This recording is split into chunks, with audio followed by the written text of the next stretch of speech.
This is the Conscious Economics Podcast, a space where we explore topics that impact the way we live and work.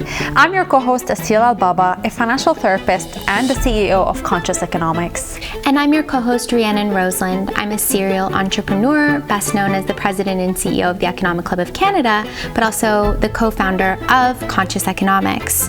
And we are here to really dive deep into a movement that explores a new kind of economy that values people and the planet in harmony with the way that we make profit, and of course includes art. Welcome everyone, I'm Rhiannon. And I'm Aseel. And you are joining us for the Conscious Economics Podcast. So today we are going to be talking about what exactly?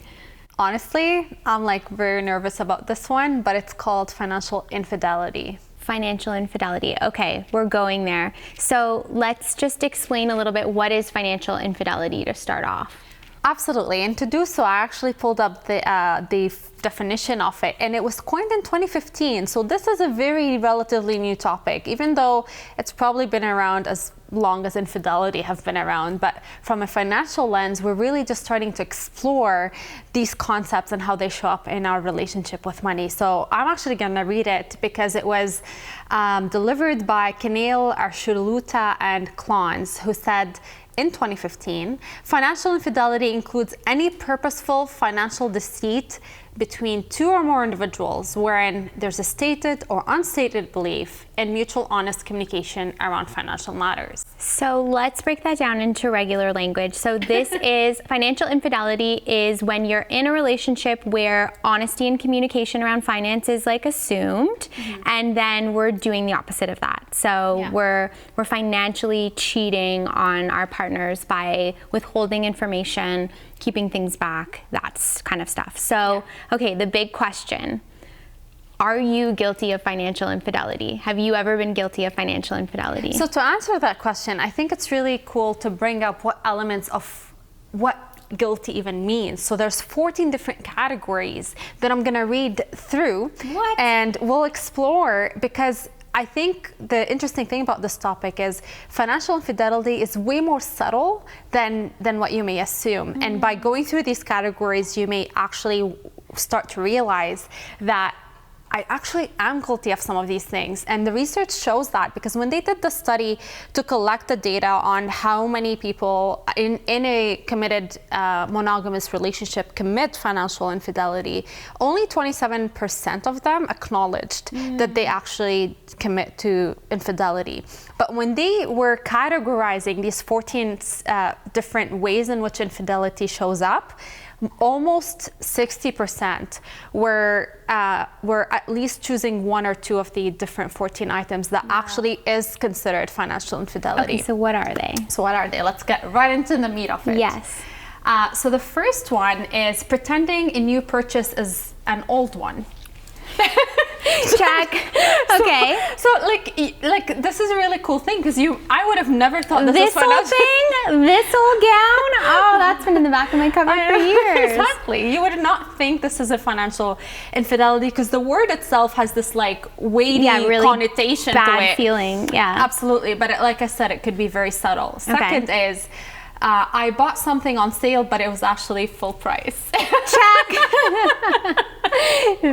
I have a story on that one. I'm sure you do. I can't wait to hear it. The third is hiding purchases and receipts altogether. And that's a very common one in partnerships that there's lack of communication and trust, which is really the underlying theme here. Yeah. But the extent of which the infidelity occurs highlights the extent of how bad that communication or trust truly is in the relationship. And we're gonna see this in how subtle or more heavy these particular symptoms are. The fourth is taking money out of saving without telling your spouse or your partner. I'm not guilty of that. What savings? No. Truly. So at least I'm clear on that. What's the next one? And then we have hiding credit card statements. Now, is it really hiding the statement if the statement wasn't going to them in the first place? Like, you know, So if it it's all your depends. credit card, isn't it your statement? Well, we're going to discuss this in more detail as we go. But the idea is, of course, if it's your credit card and your statement and you're not necessarily joined on that credit card, then not sharing with them your statement on a monthly basis isn't necessarily hiding. Yeah. But the idea is, if you're going out of your way to hide something it. that you know is detrimental to some of the goals that you have jointly, then that's really what infidelity is all about. It's not necessarily having full disclosure with your partner, because that's another thing we can get into. It's like, do you even need to have all your accounts joined and have conversations about every penny that goes in and out? And like, these are all very subjective and very personal to every relationship, and there's no rules around it, but it's more about, if you and I establish these rules together, and then one of us goes out of their way to whether consciously or not consciously doing something that takes away from the integrity of these rules, of course, that's where infidelity surfaces. Now, I will say too that, well, first of all, I'm on this journey of trying to, like many of us and many of our members at Conscious Economics, trying to heal my relationship with money and heal some of these behaviors that I have absolutely taken part in the past. And the relationship that I'm referring to is the one with my ex-husband, and we're divorced. So I don't recommend it in terms of some of the things that I found myself doing in that relationship. And I think the psychology as to why I was doing some of those things is an interesting thing to explore. But as I'm hearing you like say these things out, I definitely am guilty of many of these things. And I have a couple stories just to like show you how bad it kind of was. So I am fully willing to be transparent in the spirit of us opening up the dialogue, you know, with all of our listeners and everyone around, that despite being successful executives or being in, you know, big positions of power, that a lot of us have some of these financial issues that we hide, that we feel remorse around, that we feel shame around. And so in talking about it, as much as I'm outing myself here and it's super shadowy, I think it's really important that we do. So let's go through the rest, and then I'll tell you a few stories. And I'm excited to hear, and before I get right into it, it really is important to highlight this point you shared, because we are leading with vulnerability. We're embodying this movement, and we are literally modeling what the steps that are needed to heal the relationship we have with money, which is not a linear project. No, it's not. It's a lifelong journey, and these vulnerabilities are naturally part of it. So we're happy to be exploring these vulnerabilities with you and sharing our stories along the way.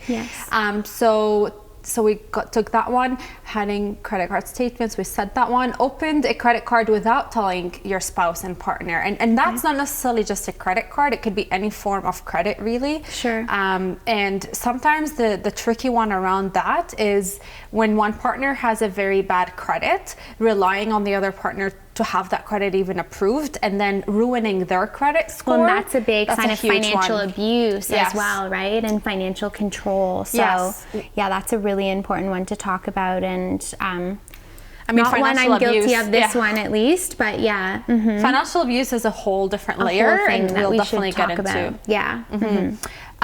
Kept a secret account. No, I didn't do that. Not that this is against like everything against me of what I've done or not done. This is not like an inventory about like what, like going into your secret closet. This is more about like. Okay, I'll just listen then. Like, I am guilty of these things too. I'll nod and wave. Yeah. Okay, let's just read them. Yeah, let's just get through the list. See, but because of how hard this topic is, sometimes we need like humor to like diffuse the situation. Yeah. And that's just our coping mechanism. It's okay. Yeah. Lied to cover up debt.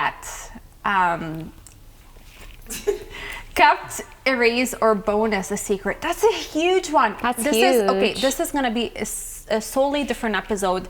When women make more money and the impact that has on a relationship, and how many women feel the need to hide a promotion or bonus or raises because they think the health of the relationship depends on it, and that's a whole different. So honestly, this podcast is one of the things to say about that as well. But yes, okay. Gambled away money without telling your spouse. That's tough, of course. Spent money on kids without telling your spouse. Lied about the price you paid for something. Spent money on porn material or gentleman's club without telling your spouse. And that's like a layered thing there. Yes. I think that there's more than just financial Yeah. for some people. Like that could go deeper. Yeah. Of course. Yeah. But I guess in this case, if we were to do a bit more zoomed out, broader perspectives, like guilty pleasures, Yeah, whatever sure. this may be. Whatever that is. Yeah. Guilty pleasures. Yeah. Yeah. Mm-hmm. And then filed for bankruptcy without your spouse's knowledge. I mean, I don't even know how that would be possible. How is that possible? That's like, you've got to have a whole other thing going on in order to be doing that. But like I said, the cool thing about this list is, like I said earlier, statistically, people that they surveyed, only 24% of them acknowledged financial infidelity. But when they were going through these itemized lists of what it can look like, over, like, it was 50-something%, closer to 60% acknowledged that they've at least done one of these 14 items, which goes to show you that we all can be guilty of these things. And because we don't talk about them, it's hard to understand how it shows up in our life. For sure. But this is what this podcast is about, to highlight these areas. So let's go deeper. Yeah, and this financial infidelity can impact not just partners in a romantic relationship, but also partners in business, children and parents, any relationship really, this can show up. So I think that that's important. Okay, so in my previous marriage, in my relationship, I was really struggling with being a shopaholic, to be quite honest with you. So again, not to justify my behavior, but to explain the work that I've done to understand my behavior. I had a lot of insecurity and unworthiness around being a really young executive in a world where, I was a CEO at a young age. All of the executives that I was around had a lot of wealth, dressed a certain way, certain brands, all of these things. And I just totally did not fit that bill. And so I became really obsessed sort of with going and buying clothes in particular. And so it was becoming a bit of a problem.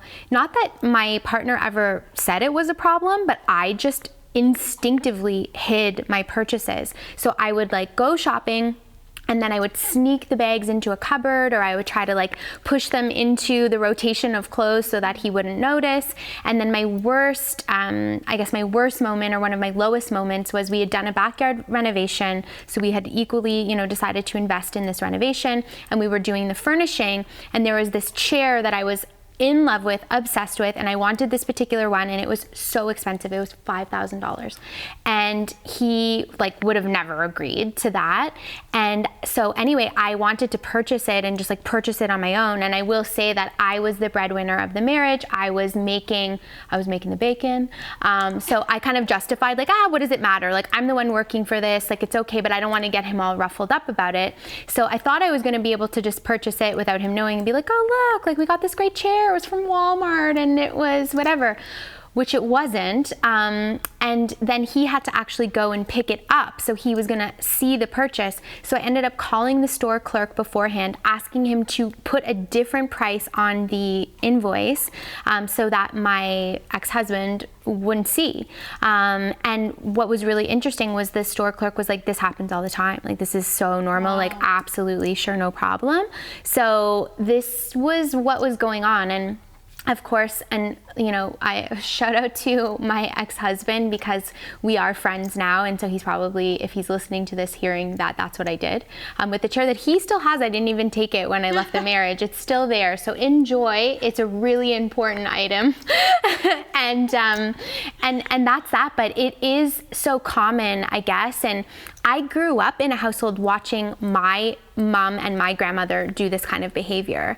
So it was very normalized for me, we hide the shopping as women. Have you done any of these things? It's really, really interesting that you're willing to honestly open the door in our darkest shadows, because how uncomfortable it is to acknowledge that story, but to bring it to light so we can really examine all the layers to why behaviors are the way they are, because they're not logical. And that's the interesting part about money, because money has so much meaning associated with it. And absolutely, I'm guilty of these things. So I'll share with you from two perspectives, one as a person and one as a professional who worked as a financial planner, because I was always in front of couples where these conversations were happening. Yeah. And just to kind of relay what the patterns that I've always sort of was privy of. So on a personal level, I also came from very humble beginnings.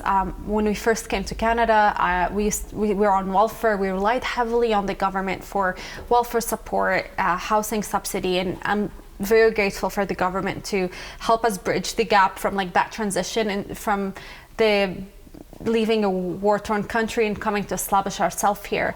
And having said that, there's a lot of guilt associated with buying non-essential items. So I would go out of my way to try to hide certain things from my mom.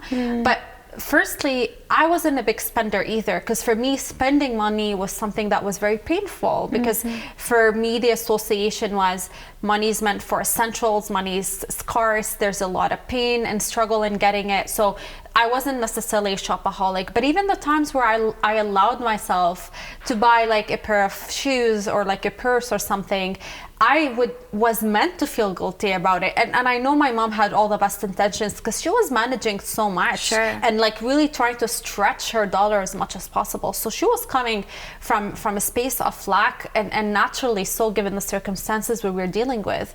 But I have yet to hear my mom like congratulate me on a purchase or something like that. Be like, oh, that looks nice on you, or like that really suits you. It was almost like, do you really need it? Like that was always the response I would have from her. So there was a lot of guilt and shame associated with these type of purchases growing up. So what I would do is I would try to hide it from her, but because like, I don't know if it would be considered infidelity in this case, because the first definition we started with is if there was a commitment from both parties to disclose to be financial, honest. Facts with each other, and I wasn't necessarily, I wasn't under that contract even implicitly with my mom, but I still felt the need to hide, and that's sort of things that would surface. Now in my other relationships, I had like fleeting relationships here and there. So my most serious relationship is the one I'm in right now with my fiance, and thankfully we have a really beautiful, honest conversation. I mean, these issues haven't surfaced yet, and we never had the need to even feel the need to hide. But it's in previous relationships where I would date men who were insecure about my ambition and the career trajectory I was on, that I felt the need to hide not necessarily my income at that point, but like what my dreams were. Like, because at that point my income wasn't necessarily that significant, and it wouldn't. But you were muting down what you were aspiring for to not make that person feel like it's like, here's where I'm at and here's where I want to be. Wow, so interesting. Okay, that's so interesting. I feel that in looking back at the financial infidelity with myself, and again, it's so interesting how our money problems or trauma can manifest in such different ways, because I also grew up in a low-income poverty situation and saw a lot of struggling in my family, and the way that I adapted that behavior, rather than the scarcity mindset, I became this like, money, I don't care, like it doesn't matter, like I've already been at the rock bottom, so when it comes great, and when it goes, like it doesn't matter to me. And it's really interesting how different people can adapt differently to these things. And my behavior with money, in the end, that definitely wasn't the root of why, my marriage ended. But when I look back and I consider just how awful that really is to just be so dishonest, and again, I had all the reasons and justifications in my mind, like we always do, right? When we're doing things that maybe we're not so proud of, we have those justifications. But in the end of the day, I feel like really sorry that I did that, and it truly is now, as I try to work through some of these deeper shadow aspects, and heal my relationship with money. And heal my relationship with money is really healing your relationship with yourself, like your self-worth and all of those pieces. So wow, this was such a fun topic, and I know so we have to wrap up, but I have yeah. one quick story to really wrap things up here, because I wanted to bring it back to the professional lens. When I saw a lot of couples, and I wanted to highlight how common it was, like the different fights I've witnessed in my office, the different awkwardness. So So my call to action and my invitation is, whenever these topics we bring up stir any emotion or trigger anything in you, please acknowledge that this is really normal. It's universal. It'll be weird if it didn't. So our call to action is to just make space for reflection and bring these topics to the surface, so you can increase the level of awareness you have around them, so that you can surpass this conditioning that is no longer serving you, so you can increase your belief systems to accommodate what your desires truly are, so you're not limiting yourself with the patterns that are just passed on to you from intergenerational traumas and all the different things that we're going to continue exploring in this podcast. So this is really a call to action I wanted to leave the audience with. Reflect on how many of these behaviors are you guilty of? How do they show up in your life? To what extent do you go and engage in financial infidelity? And more importantly, what's next for you? Like, now that you acknowledge this, what are you going to do about it? Yeah, I think that that's a really beautiful invitation. So thank you to all of our beautiful audience for listening, and we hope you tune in next week with another episode of the Conscious Economics Podcast. Take care. This podcast is brought to you by RBC Investees. We express our sincere gratitude, because really this wouldn't have been possible without you. And especially the fact that you're waiving the first year fees for all the members and the followers of Conscious Economics. So if you're interested in taking advantage of this offer, you can use our promo code AA616, and the details of that would be in the show notes.